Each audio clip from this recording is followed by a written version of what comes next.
서부장 목사님이 좀 목소리가 컸죠. 잘 들렸어요. 저는 크게 안 할 거거든요. 오래 살라고. 여러분들 귀를 잘 기울여 주시기 바랍니다. 그 목사님은 사실 힘든 청소년 사역이었어요. 저보고 늘 너는 엘리트들만 한다고. 자기는 밑바닥에 있는 애들 정말 그런 애들을 한 번은 교회에서 애들 공부를 가르치었거든요. 그리고 숙식을 시키고. 왜냐하면 부모들이 얼마나 힘들었으면 교회에다 맡겼겠습니까? 그 애들을 맡기고 이렇게 하는데 어떤 여학교의 짱이었던 아이가 맡겨진 거예요. 그래서 걔네들은 규칙을 잘 안 지켜요. 그래서 우리 아이들은요 자꾸 규칙을 가르쳐요. 정말 중요한 거예요. 규칙을 안 가르치면 평생 힘들어요. 삶을. 평생 힘들어요. 그래서 규칙을 처음부터 가르치려고 저한테 조언을 구하고 규칙부터 가르쳐라. 그래서 이제 규칙을 가르치는데 못하는 거예요. 그래서 혼을 냈어요. 야, 그러니까 뭐 잠자는 장로 얼굴에다 물도 뿌리는 사람이니까 엄청 혼냈겠죠. 그냥 혼내는 게 제가 혼내는 거 혼내는 것도 아니에요. 혼을 냈더니 이 아이가 열받아가지고 인천에 유명한 학교들이 있어요. 주먹으로 유명한 도봉산이라고 항도 뭐 이렇게 해가지고 인천 사람들은 다 알아요. 항도, 운봉, 운산 그래가지고 도봉산이라고 있어요. 거기 짱인 남자친구들을 데리고 와가지고 한 8명, 9명 이렇게 데리고 와가지고 야 이거 목사 누구야? 하면서 나오라고 한 거예요. 이 친구가 누구한테 맞을 친구처럼 안 보이잖아. 이제는 주먹을 좀 써가지고 얘들아 가라. 가. 좋게 타이려고 하는데 껄렁거리니까 덤비니까 이렇게 네 놈을 역사를 잡고 박치기 시키고요. 이렇게 좀 힘을 못 쓰죠. 팍 잡고 팍 박치기 시키니까 얘네들이 팍 나가 떨어지는 거예요. 그러니까 거기 뭐 해병대 나온 청년들도 있고 다 그런데 꼼짝 못하는 거예요. 몽둥이 들고 재판에까지 넘겨졌었어요. 네. 그래서 결국은 그 상황 정황을 다 알고 나서 이제 다 무마됐지만 그래서 그 친구가 설교하면 이게 톤이 커진 거 원래부터 큰 게 아니라 저하고 얘기할 때 조곤조곤한데 설교가 그런 친구들 대상으로 하다 보니까 우리는 다 부드럽기 때문에 제 톤이 맞죠? 네. 형우가 불만 없지? 내 톤에? 잠들기 좋은 톤이야. 졸리면 자기도 하고. 오늘 이 말씀 중심에서 애프터 데 그 후라는 제목으로 하나님 말씀 증거하겠습니다. 우리가 저번 주에 선교사님으로부터 구원과 또 선교적 관점에서 씨 뿌리는 기후가 무엇을 의미하는지에 대해서 우리가 살펴봤습니다. 제가 좀 들으면서 조금 더 설명이 필요한 부분이 있겠다라고 생각을 해서 오늘 조금 더 보충 설명을 하면서 문화적 배경, 즉 당시의 농경 문화를 중심으로 성경신학적 관점에서 오늘 말씀을 좀 마무리 지어볼까 이렇게 합니다. 왜냐하면 우리가 설교를 똑같은 본문을 갖고 들으면서도 많은 사람들이 목사님마다 해석이 달라요. 그런 느낌을 받을 거예요. 근데 그것은 해석이 다른 게 아니라 해석은 다 똑같아요. 적용이 다른 거예요. 왜냐하면 목회적 적용이라고 해요. 목회 상황과 모든 것들이 다 다르기 때문에 적용이 다를 수밖에 없어요. 예를 들면 똑같은 말씀도 여러분들도 다르잖아요. 똑같은 즉 하늘 이야기에도 하늘을 그려내는 방식들이 다 다르잖아요. 그러니까 하늘이라고 하는 본질이 다른 것이 아니라 적용이 다르기 때문에 해석이 다른 것처럼 보여지는 거예요. 하나님의 말씀을 이해하기 위해서는 즉 하나님의 뜻을 이해하기 위해서는 성경이 언어로 쓰여졌기 때문에 우리가 언어를 이해해야 됩니다.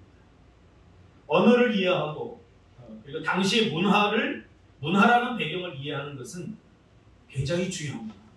성경을 해석하는 가장 기초적인 틀이 되는 것이 바로 이런 원리들입니다. 언어를 이해하고 주어가 뭐고 지시대명사가 뭐고 동사가 뭐고 이 언어를 이해하고 그 다음에 그때 당시의 삶의 배경들, 문화들 이런 것들 중요합니다. 만약 오늘날 성경이 쓰여졌다면 자동차도 나올 거고 컴퓨터도 나올 거예요. 그때 당시에는 없었기 때문에 우리가 그 문화를 이해하는 것이 굉장히 성경을 정확히 해석하는 중요한 원리들입니다.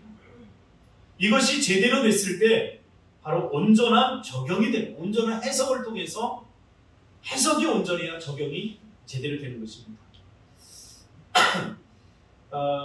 그래서 오늘 이 본문을 그런 입장에서 한번 살펴보면 이 비유의 제목을 정하는 것부터 우리가 성경적으로 다시 생각해 볼 필요가 있어요.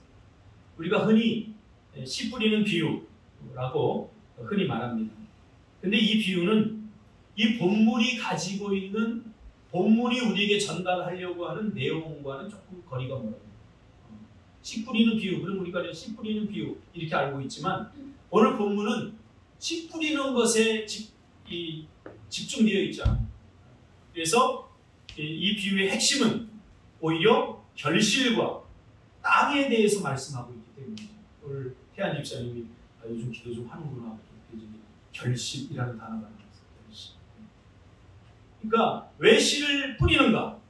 왜 씨를 뿌리죠? 결실하기 위해서 씨를 뿌리는 거예요. 씨를 왜 뿌려요? 결실을 하기 위해서 씨를 뿌리는 거예요. 그래서 22절에서 뭐라고 합니까? 결실하지 못하는 자여 라고 하는 말이 나옵니다. 그래서 결실의 비유, 이런 제목이 더 적절할 수 있습니다.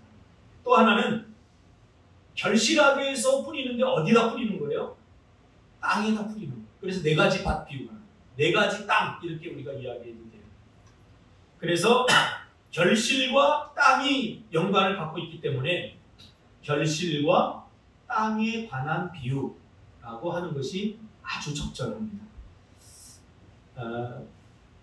선교사님이 저번 주에도 얘기했지만 씨는 문제가 되지 않아요. 우리가 씨가 무엇을 상징하는지 알잖아요. 하나님의 말씀을 상징하는 거예요.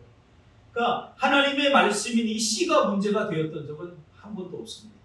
중요한 것은 땅과 결실에 관한 문제입니다.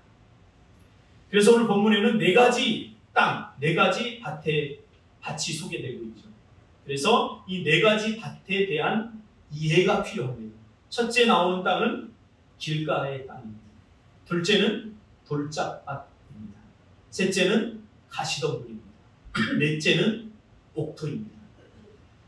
자, 그러면 예수님 당시에 예수님이 이 비유를 말씀하실 때 이 말씀을 듣던 사람들을 우리가 1차 청중이라고 합니다. 그러니까 예수님께서는 궁극적으로 이 말씀을 듣는 모든 사람들을 해당해서 이 말씀을 했지만 그때 당시에는 거기에 있는 사람들이 예수님의 말씀을 듣는 1차 청중이었어요. 그렇죠? 우리는 2차, 3차 청중쯤 되겠죠. 예수님께서 이 비유를 말씀하실 때 이 1차 청중들은 그때 당시 예수님과 함께 같은 시대와 같은 상황 속에서 같은 장소에서 살아가던 이 사람들은 예수님이 지금 무슨 비유를 말씀하시는지 너무나 정확히 알고 있었어요. 예수님이 밭에 대해서 얘기하니까 이 밭은 이런 밭이야.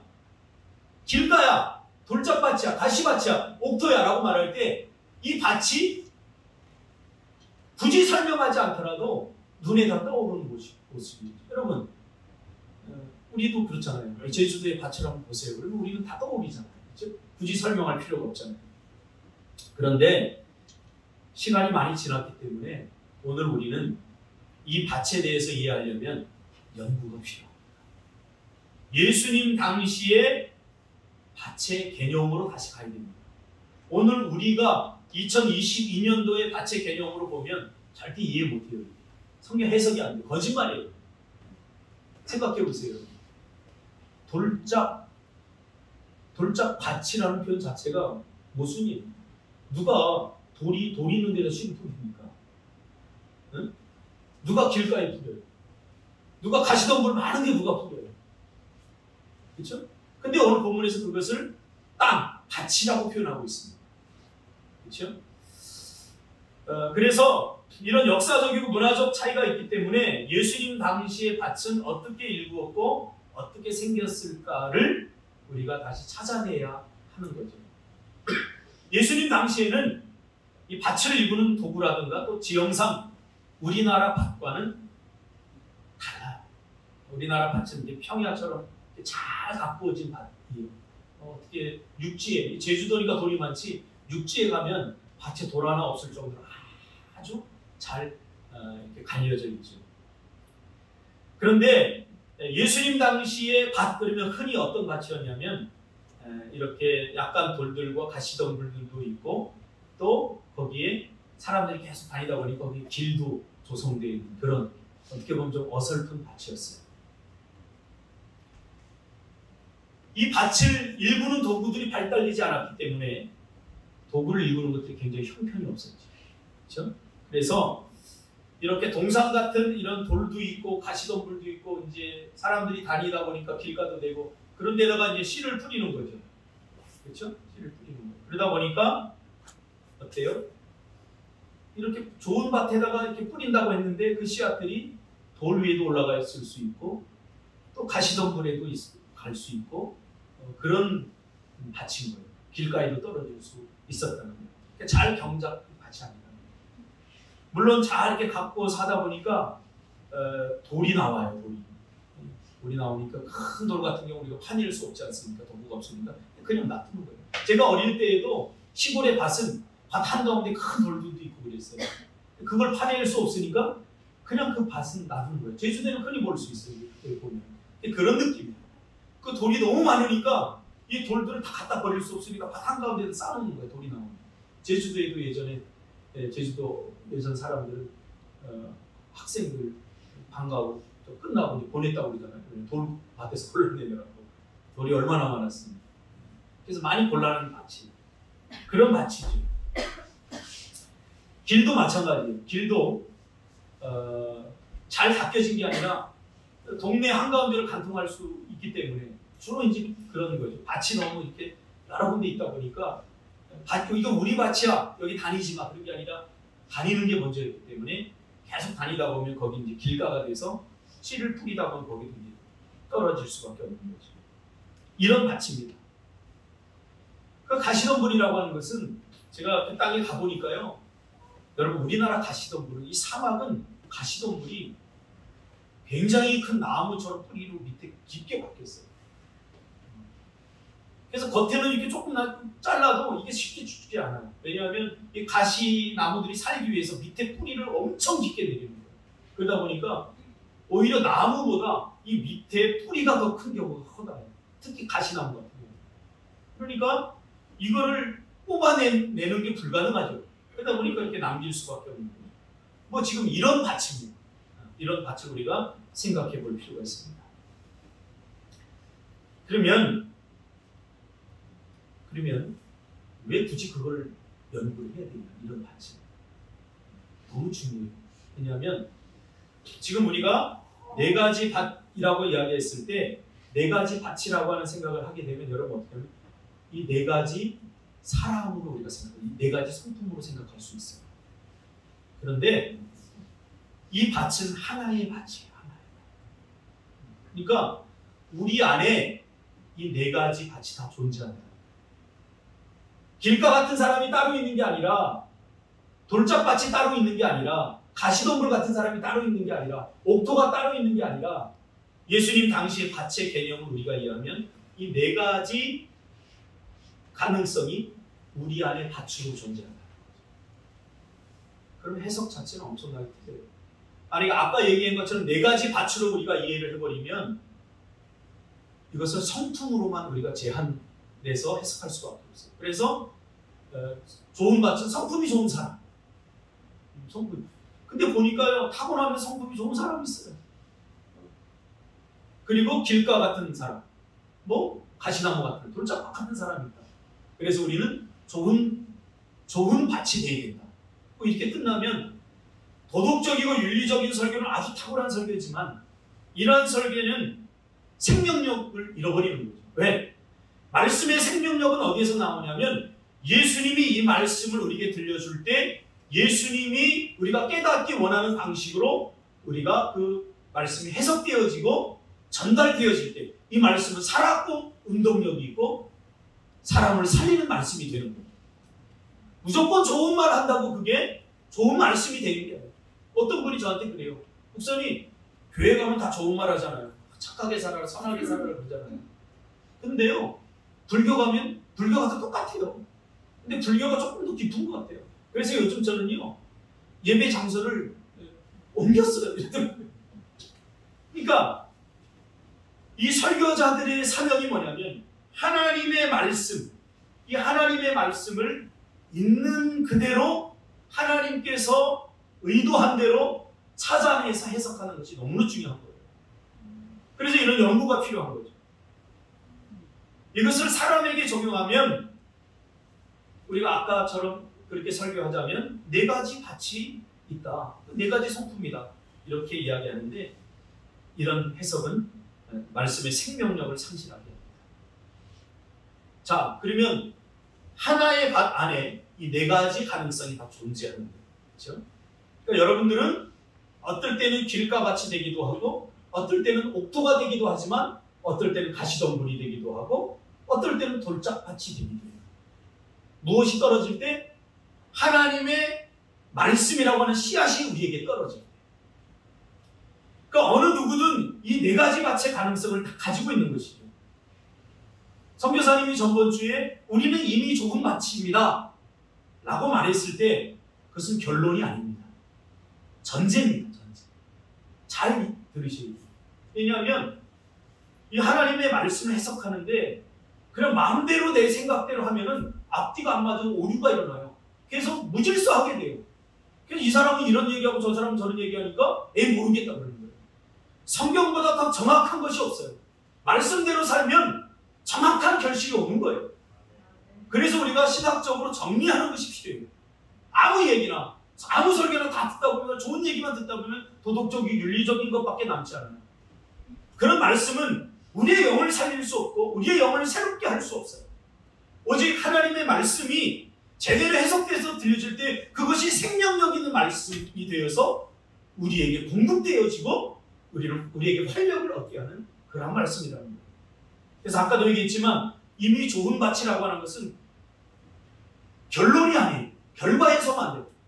전제예요. 전제. 어떤 전제? 좋은 밭에 대한 전제예요. 그래서 우리가 이미와 아직으로 이것을 제가 설명을 했어요.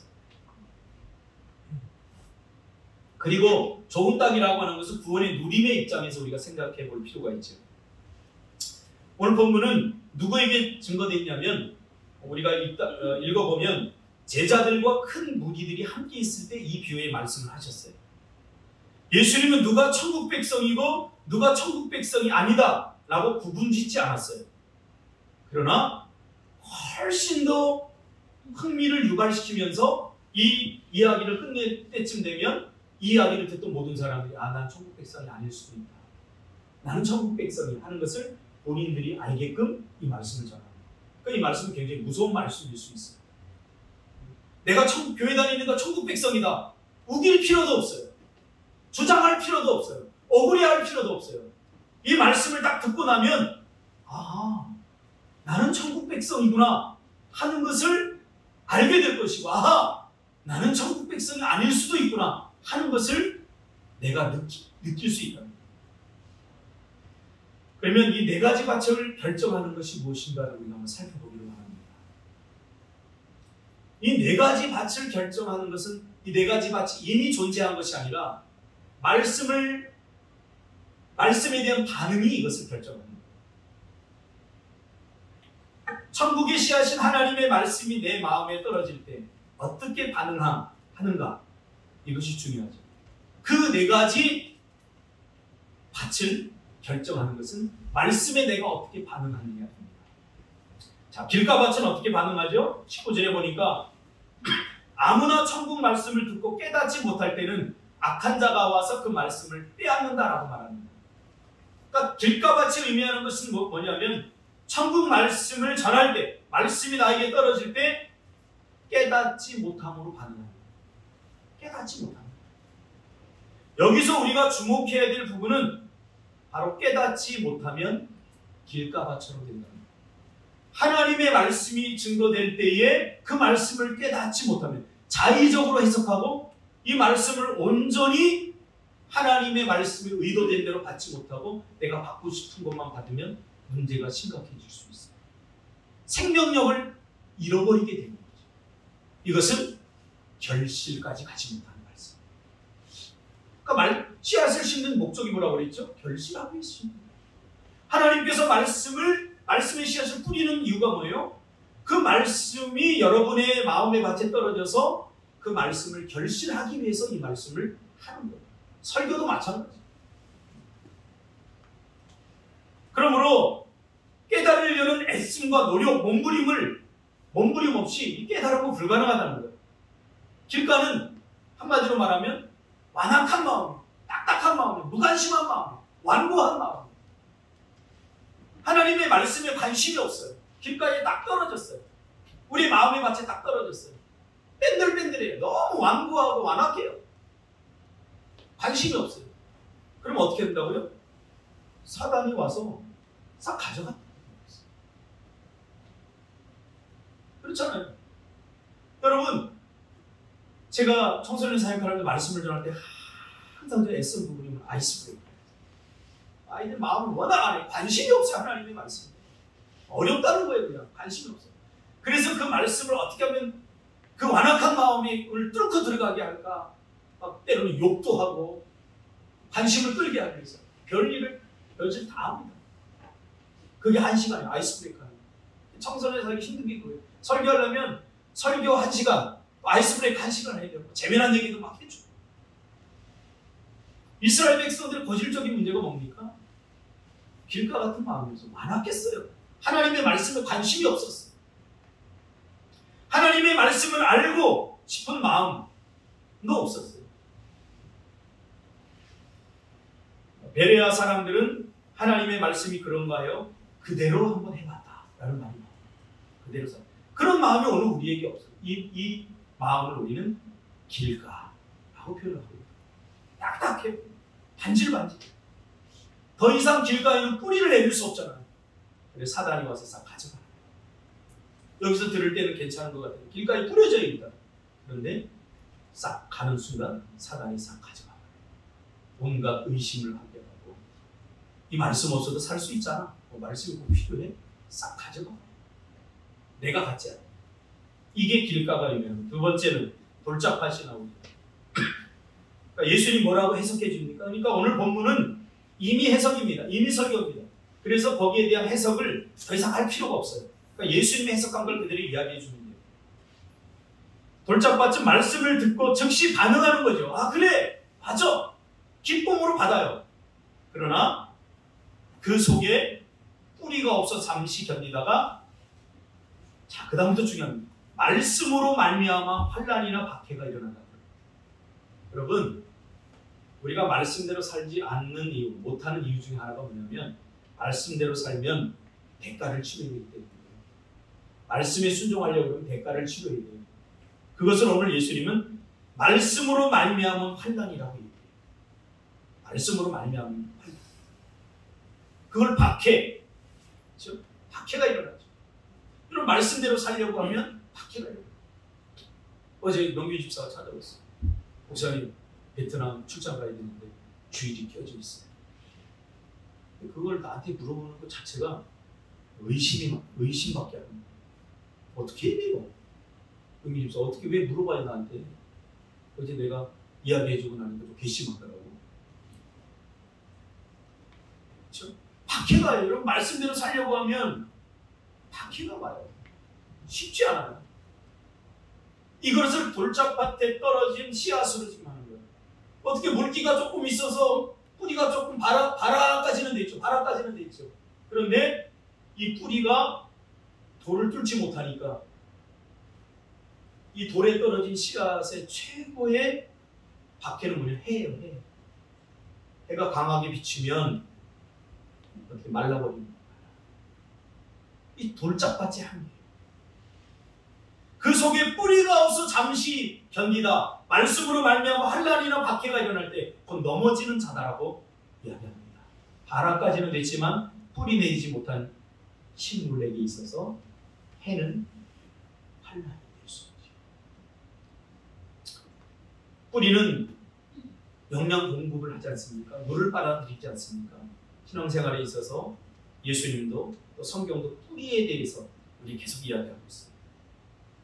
하나님의 말씀을 우리 영혼에 담아야 되는데 영혼의 뿌리를 내려야 되는데 이성의 뿌리를 내리고 경험의 뿌리를 내리면 말라 비틀어질 수밖에 없다. 공급되지 않게. 영의 도움을 받지 못한 우리의 지정의는 곧 말라 죽을 수밖에 없어요. 그 이야기를 하는 거예요. 깊이 뿌리 내리지 못한 씨앗을 말합니다. 여러분 시편 1편에 보면 시냇가에 심은 나무가 시절을 쫓아 열매를 맺지 못하는 이유에 대해서 이야기해 주고 있어요. 다른 거 없어요. 뿌리를 물가에 내리지 못하면, 뿌리가 건강하지 못하면 말라 죽는 거예요. 그러나 뿌리가 건강하면 어떠한 가뭄에 말라 죽지 않고 시절을 쫓아 과실을 맺으며 그 잎사귀가 마르지 아니함 같으니 그 행사가 형통하리라. 그러니까 우리 그리스도인들의 잘됨과 잘못됨을 우리의 노력과 애씀에서 찾는 게 아니라 우리 좀 더 밑으로 내리면 뿌리에서 찾아요. 우리의 신앙의 뿌리가 어딘가? 우리 믿음의 뿌리를 어디에 놓고 있는가? 우리가 하루를 살아갈 힘의 공급을 어디에서 찾는가? 말씀에서 찾는가? 돈에서 찾는가? 어제도 김석찬 목사님 얘기했지만 막 돈이 좀 들어오면 어깨가 올라가잖아. 막 힘이 생기잖아.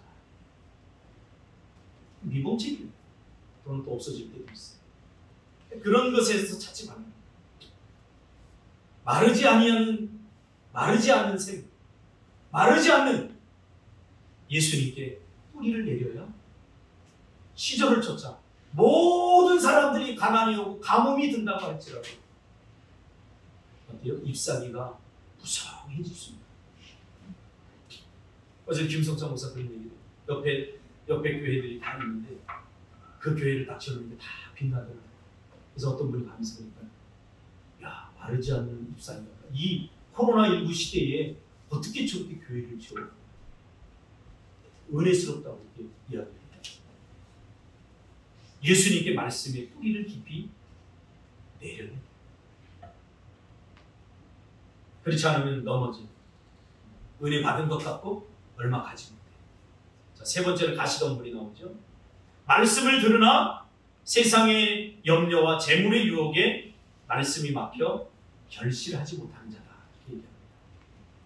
세상이 주는 염려와 재물의 유혹. 말씀을 받았지만 뿌리도 좀 생겼지만 그래서 땅에다가 뿌리를 내리고 자라요. 자라는데 뭐가 막아요? 이번에는 가시덤불들이 올라오는 것을 막아요. 더 이상 자라지 말고 막아버려요. 이게 뭐라는 거예요? 예수님께서는 세상이 주는 염려라고 이야기하고 있어요. 재물의 유혹이라고 말하고 있어요. 마태복음 6장 25절 이하에 보면 이 말씀을 하기 전 6장부터 예수님께서 지금 계속 하시는 말씀을 연장하고 있는 거죠. 똑같은 주제를 가지고 계속해서 다른 각도에서 좀 이야기하고 있는 거예요. 거기에 보면 염려와 재물에 관해서 이야기를 계속하고 있어요. 이는 다 이방인들이 구하는 것이라고 정의한 뒤에 예수님께서 뭐라고 얘기하냐면 너희 하늘 아버지께서는 이 모든 것이 너희에게 있어야 할 줄을 아십니다. 그러므로 내일을 위하여 염려하지 말라. 내일 일은 내일이 염려할 것이요 한날의 괴로움은 그날로 족하리라 라고 말씀하고 있어요. 사실 우리가 가장 약한 부분이 뭔지 부인해서도 안 되고요. 인정해야 해요. 성도들이 교회 다니면서 가장 시험 많이 들은 부분이 뭐냐면 물질이에요. 어떤 분이 저한테 그래요. 목사님 왜 헌금 설교 안 해요? 사실 제가 약해서 헌금 설교 못하는 거예요. 부교육자 때 보니까 제일 시험에 많은 사람이 물질이에요. 물질에 좀 관심이 있는 거예요. 왜 교회 다니냐? 복 받고 싶어서요. 복 받으려면 복 받을 일을 해야 되는데 복 받을 일은 안 하고 복만 받고 싶어 했다는 거예요. 참 이런 사람은 씨앗을 심지도 않고 거두려고 하는 사람들이에요. 안타까워요. 제가 제자들 훈련시킬 때 제일 먼저 훈련시킨 거는 물질에 대해서 자유해야 돼요. 김성찬 목사도 얘기했지. 그 장로님은 400 받는데 350을 헌금한다. 20년을 살았어. 이게 사라지나요? 사라져요. 우리는 말씀을 잘 안 믿어요, 사실. 말씀대로. 제가 그 친구 교회와 저희 교회 청년들 데리고 인도 선교를 갔어요. 제가 정말 힘들 때 교회 성도들 다 떠나고 찌끄레기들만 남은 거 데리고 인도 선교를 갔어요. 인도 선교를 막 하는데 그 교회 친구들은 다 군대식이에요. 줄서! 쫙 줄서. 여자고 남자고 필요 없어요. 가! 리더로 세워놨는데 거기서 조금 이탈하잖아요. 그럼 야! 바로 들어가. 우리 교회 청년은 이게 잘 이게 안 돼요, 적응이. 근데 그 교회 여자 청년이 한 번 저한테 싹 밤에 오더니 그러더니 목사님 궁금한 게 있어요. 근데요 목사님은 굉장히 부드러운 것 같은데 어떻게 우리 목사님하고 친구가 됐어요? 내가 그랬어. 나 사실은 안 부드러워. 너희 목사님도 더 거칠어. 내가 그렇게 농담을 얘기했습니다. 용기가 필요한 거죠. 이틀 동안 있으면서 이 친구가 저한테 그 성령 장로 자랑만 하다 갔어요. 참 부럽더라고요. 여러분 그렇게 심었어요. 심었는데 결실이 없으면 저한테 자랑하겠습니까? 제가 생각하기에도 감당할 수 없는 결실들을 지금 극상품의 가수원이에요. 그 장로님의 삶은 인생은 극상품의 가수원들이 주렁주렁 열매들이 맺습니다. 우리 용기가 필요합니다. 내일을 염려하지 말라고 하는데 자꾸 내일을 염려합니다. 한날 괴로우면 그날로 족한다고 얘기합니다. 그 교회 청년들 헌신하는 거 보고 와서 우리 교회 청년들이 하는 얘기가 있었어요. 야, 우리만 힘든 줄 알았는데 우리보다 더 힘든 놈들도 있는 그랬습니다. 우리만 힘들어서 이거 우리처럼 이렇게 하는 게 맞나? 이단 아닌가 봐. 그런 생각을 했는데 우리보다 더한 놈들도 있네. 그러면서 열심히 했어요. 그래서 자기네들끼리 운영위에 조직해서 n분의 1로 하고 배운 거예요. 그렇게 했어요. 우리에게는 하나님의 말씀대로 살아갈 용기가 없는 거예요. 이게 가슴이 제가 그 친구 제가 좋아하는 이유는 말씀대로 살려고 했죠. 성격도 들어가요. 제가 그 친구 우리 교회에 부흥에 지금 한 3번, 4번 데려왔는데 자기네 교회에 나 한 번도 안 데리고 가요. 그래서 내가 엊그제 물었어요. 야, 김 목사 나는 너를 부흥에 우리 교회 여러 번 초청했는데 내가 이 목사님 교회로 갔어요. 근데 심지어 헌신 예배 이런 것도 설교 초청 안 하고 왜 안 해? 너 좋은 친구 만난 줄 알아? 그랬더니 나 상담 싫어해. 뭔 위로가 필요해. 견뎌야지. 이수이 뭔 위로가 필요해. 위로해주면 사람 버려. 견디게 해야 돼. 그럼 그 청년들 보면 안쓰러워요. 제가 가면요 좋아요. 목사님 오셨어요. 그러다가 그 목사님 딱 째려보면 누가 목사님이라고 얘기하라고 그랬어. 막 짬밥이 돼? 막 이러면서. 근데 그 청년들을 보면 참 대단하다. 대단한 용기가 있다. 하나님께서 그들에게 부어주신 그 결심, 이제 한 20년이 돼가니까 그 결실들이 제 눈에 보이거든요. 저도 솔직히 그랬어요. 야, 쟤네들 저렇게 하다가 저거 어떻게 하지? 저 인생 다 망가지는 거 아니야? 저도 걱정이 됐는데 하나님께서 그들의 길들을 인도하시는 거니까 야, 내가 걱정할 일이 아니구나. 나는 나만 걱정하면 되는구나. 그 생각을 하게 됐어요. 그 목사님 그런 얘기 하지 않았습니까? 내가 아무것도 할 수 없더라. 내가 할 수 있는 선을 떠난다. 그리고 그게 은혜입니다. 우린 내가 감당할 수 있는 만큼 하려고 하죠. 할 수 있는 선에 살려고 하죠. 그러니까 늘 그만큼의 은혜만, 그만큼 씨앗만 뿌리고 그만큼만 거듭니다. 우리는 가끔 이런 일에 도전해야 됩니다. 그래야 겸손해지고 하나님의 살아계심을 매일매일 경험할 수 있습니다. 그런 용기가, 그런 끈기가 필요합니다. 그래서 그런 말이 있습니다. 내 힘으로 할 수 없는 일에 도전하지 않으면 내 힘으로 갈 수 없는 곳에 이룰 수 없다. 이건 성경적 가치입니다. 제가 청년들에게 늘 이야기를 합니다. 뜻을 정하면 그날은 반드시 온다. 뜻을 정하면. 목표를 정하면 반드시 이룰 그날은 온다. 얼마나 많이 헌신해야 되고, 얼마나 많이 참아야 되고, 얼마나 많이 인내해야 됩니까? 그러나 그날은 반드시 온다. 못해요 목사님. 할 수 없어요. 내 친구에게 뜻을 정해. 제가 정해줬어요. 못 정해서. 가자 같이. 할 수 있어. 이 친구는 불가능하다고 생각한 거예요. 근데 그날이 왔어요. 비행기에 타면서 뭐라고 그래요? 정말 되네요. 정말 되네요. 믿음으로 살아야 될 우리 그리스도인들이 믿음으로 살지 않으니까 세상 사람들에게 조롱을 받는 거예요. 명기 집사한테 그랬어요. 주일날 끼면 나 안 가겠습니다. 회사 그만두겠습니다. 그렇게 얘기하고 있어요. 네가 하는 거야? 나한테 핑계 대지 마. 네가 감당해. 그리고 용기가 필요합니다. 저도 그렇게 살아왔어요. 사단은 자꾸 그런데 여기에 머물라고 합니다. 말씀이 씨앗에 여기에 머물라. 여기에 머물라. 여러분 밭이 이 밭이 아니면 탈출해야 됩니다. 길가에 떨어져서 쌍나기를 바라지 마세요.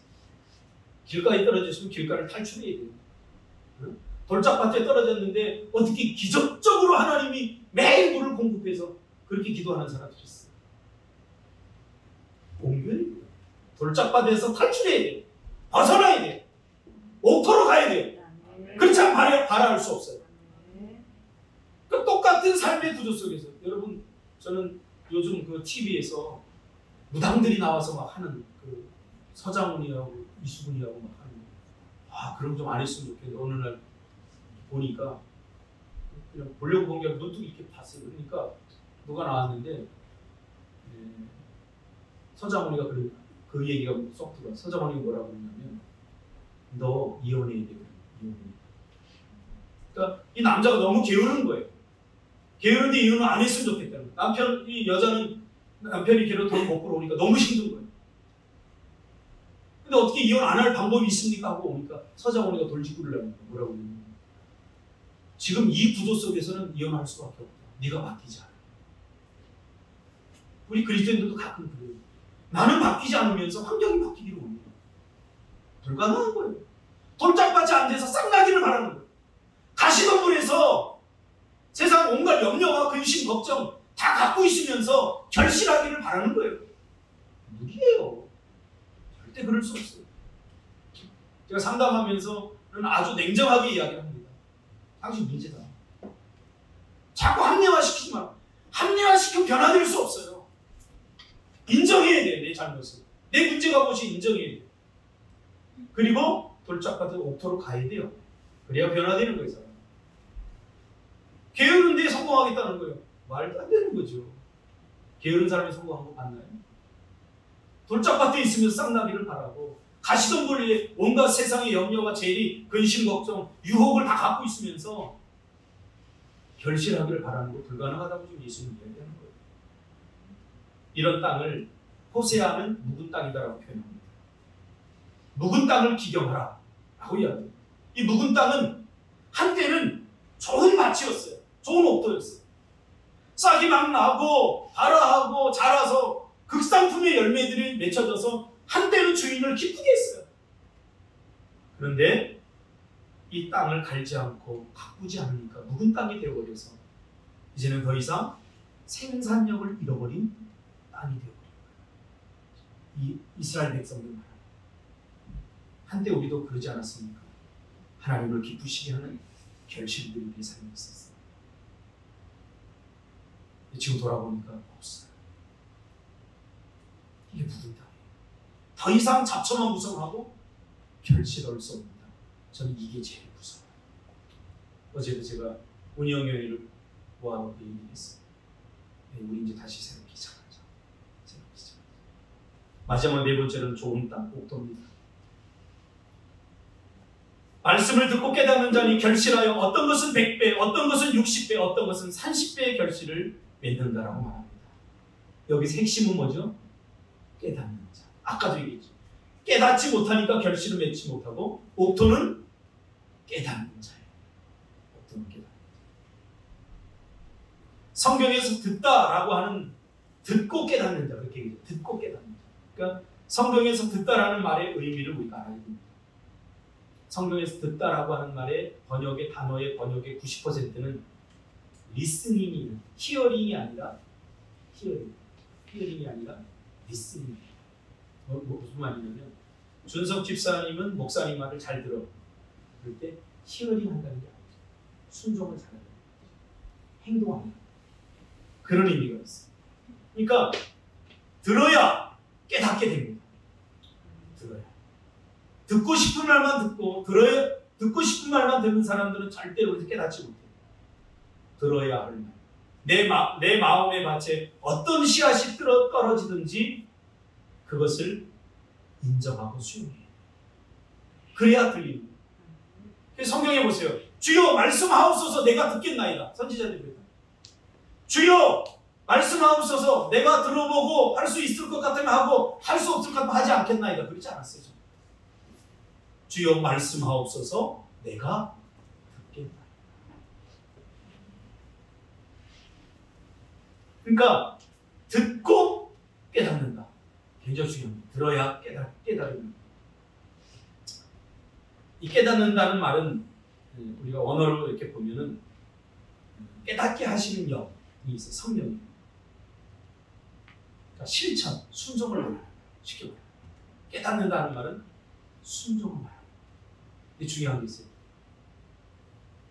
순종을 해야 깨닫게 돼요. 이 원리를 우리가 알아야 돼요. 그러니까 깨닫는다. 이 말은 듣고 해봐야 깨달을 수 있게 돼요. 실천까지 됩니다. 그러니까 순종하지 않으면 절대 깨달을 수 없어요. 아브라함이 하나님의 말씀을 듣고 순종했더니 하나님이 왜 나를 본토 친척 아비 집을 떠나게 하셨는가 나중에 깨닫게 됐어요. 그래서 믿음은 이해하고 순종하는 것이 아니라 순종하고 나면 이해된다라는 말을 많이 들어봤습니다. 그래서 머리 좋은 사람들은 절대 순종 못해요. 왜? 내가 계속 머릿속으로 이거를 다 재는 재밌는 일이 이 목사님이 를 좋아해요. 김성찬 목사. 그래서 매일 물 마듯이 마시는 거예요. 그래서 제가 그랬어요. 야, 우리 교회에 한의사 집사님 계신데 나는 집사님이 물 따뜻한 걸 마시라고 해서 이렇게 알고 있었지만 이거 안 마시면 매일 유튜브 보내가지고 막 협박하고 그래가지고 이거 한번 해보기로 하고 집사님 막 유튜브 5개 6개 막 좋은 거 막 이거 해야 된다고 안 할 수가 없었어. 그래서 내가 지금 한 달 정도 따뜻한 물을 마시는데 내 몸에 변화가 왔어. 기침도 좀 사라지고 내 몸이 되게 가벼워지고 피로도 사라졌어. 그러니까 너도 한번 해봐. 내가 모를 줄 알아. 아가 땡기는 게 어떡하라고. 나 이렇게 먹고 살다 죽을 거야. 그러면서 엊그제도 아이스 아메리카노 먹고 설사했다. 여러분 웃지만 이게 저와 여러분의 모습이에요. 말씀대로 살면 좋은 거 모르는 사람 없어요. 근데 모르는 거예요. 진짜. 죽음의 위기에 닥쳐갈 그때 후회하는 소용이 없어요. 그래서 저는 지금 오늘 아침에도 뜨거운 물 한 잔 마시고 왔어요. 할렐루야. 너무 마시고 싶지 않아요. 시원한 물 마시고 싶은데 안 마시면 박준상 집사님 유튜브 또 한 10개 올릴 것 같아서 마셨어요. 마시고 났더니 몸이 또 가벼워져요. 목소리도 좋아지고 안에 있던 가래들이 다 나아요. 우리가 얼마나 나쁜 것에 익숙해 있는지 몰라요. 얼마나 악한 습관에 익숙해 있는지 몰라요. 그렇죠? 우리 모세가 그러더라고요. 죄송해요. 사실이니까. 우리 아빠는 핸드폰 본인을 하면서 나한테 하지 말라고 그래요. 집사님 말의 문제가 아니라 제 문제인데 그래서 제가 따뜻하게 얘기합니다. 다행히도 우리 집은 나보다 우리 딸들이 핸드폰 더 많이 합니다. 제가 핸드폰 하는데 자유로 깨닫는다. 깨닫는다는 것은 행동까지 가야 됩니다. 좋은 거 알면서 하지 않는 것은 알지 못한 거예요. 성경에서 안다라고 말할 때 이 안다는 머리만이 아니라 한번 해보는 거.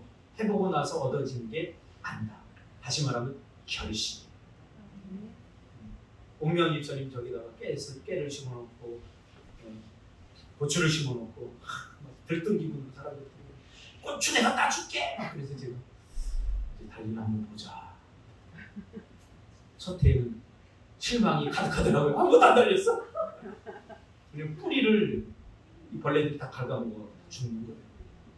집사님 그 다음에는 약을 좀 쳐야 됩니다. 그 다음에 약을 쳐드리면 좀 잘하겠어요. 머리로 아는 것과 실제로 해보는 거 달라요.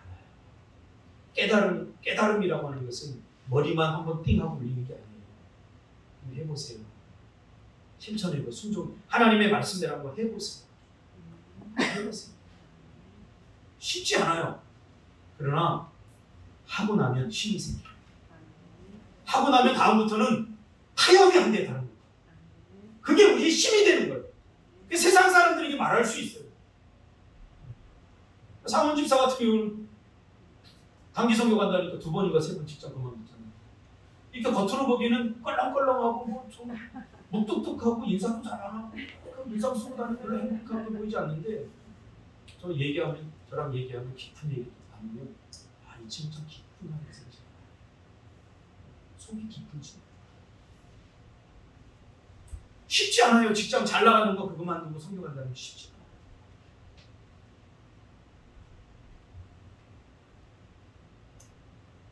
그러나 한 번, 2번 갔다 오니까 깨달아진 거예요. 상원 집사 내년에 가자? 나타졌나? 나의 이 말을 듣고 행하는 자. 마태복음 7장에도 계속해서 얘기합니다.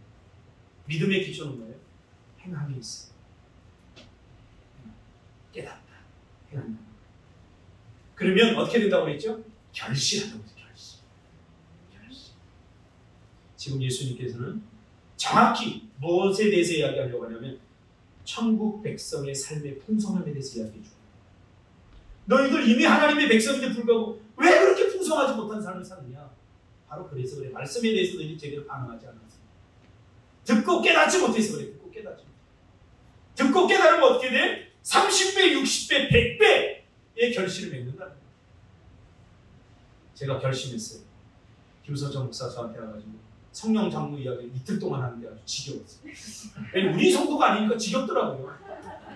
우리 성도가 그러면 너무 재미있게 하겠는데 남의 성도 이야기를 하니까 막 지겹고 약간 불편하기도 하고 빨리 갔으면 좋겠다.